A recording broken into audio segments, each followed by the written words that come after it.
चीनी के बहरान की तहकीकात करने वाले शुगर कमीशन ने रिपोर्ट तैयार कर ली है और कल वजीर आजम को पेश की जाएगी और ये रिपोर्ट कल ही रिलीज होने का इम्कान है।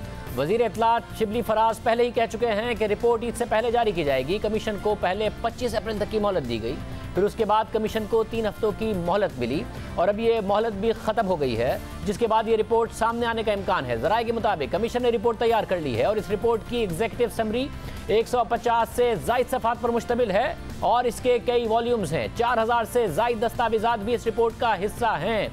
क्या इस हवाले से तफसीलात हैं, किस पर जिम्मेदारी दी गई है?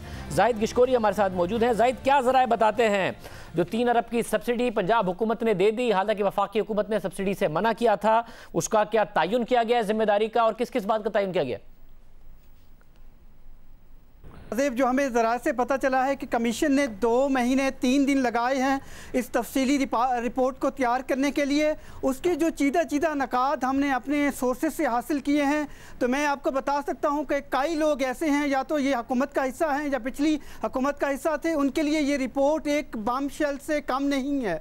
उसकी वजह यह है कि काफ़ी ऐसी चीज़ें पॉइंट आउट की गई हैं जो मैं 1 बाय 1 आपसे शेयर करना चाहूँगा। सबसे पहले जो सब्सिडी का मामला है, ये दौरानिया 2013 से 2020 तक का है, जो कि कमीशन ने तमाम रिकॉर्ड एग्जामिन किया है।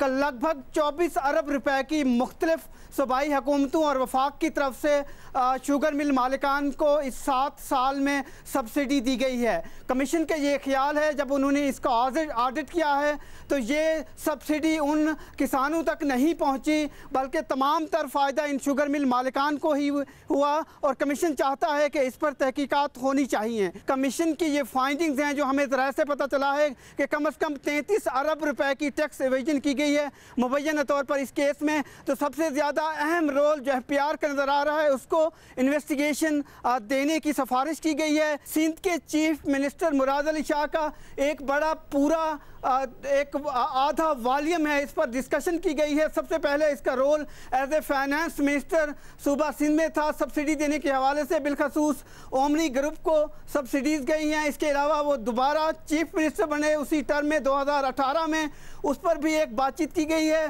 साथ ही जो 2 अरब 47 करोड़ रुपए की सब्सिडी का मसला है पंजाब का चीफ मिनिस्टर बुज़दार का, उस हवाले से भी डिस्कशन की गई है। और सबसे अहम बात यह है कि कमीशन मेरी इतलात के मुताबिक फाइंडिंग्स दी हैं कि होली सोली वज़ीर आला चीफ मिनिस्टर ही का ये डिसीजन था, उसकी सवाबदीद थी जो उसने ये फैसला किया है सब्सिडी देने का। साथ ही असद उमर का भी एक रोल है। तो इस तरह से सब्सिडी और जो बाकी एंटिटीज़ हैं, जिस तरह security exchange commission of Pakistan है, उसके रोल पर भी तनकीद की गई है कि किस तरह से शुगर मिल मालिकान के हवाले से उन्होंने तहकीक जो है वो नहीं की। कुछ ऐसे केसेस उनके पास थे जिसको परसू नहीं किया जा सका। फिर ऐसी एंटिटीज जो कि चीनी की कीमत बढ़ने की वजह बताई गई है इस कमीशन की तरफ से। सीसीपी का रोल है, दूसरे रेगुलेटर का, कि हुकूमत, रेगुलेटर और दूसरे इदारे जिन्होंने चीनी की कीमतों को कंट्रोल नहीं किया,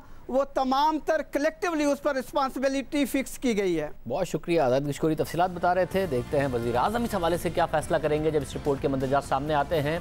वफाकी काबीना में इख्तिलाफ़ात की खबरें सामने आ रही हैं, इसका हुकूमत पर क्या असर पड़ सकता है, तफसील साहब के सामने मामला रखेंगे एक मिनट के बाद।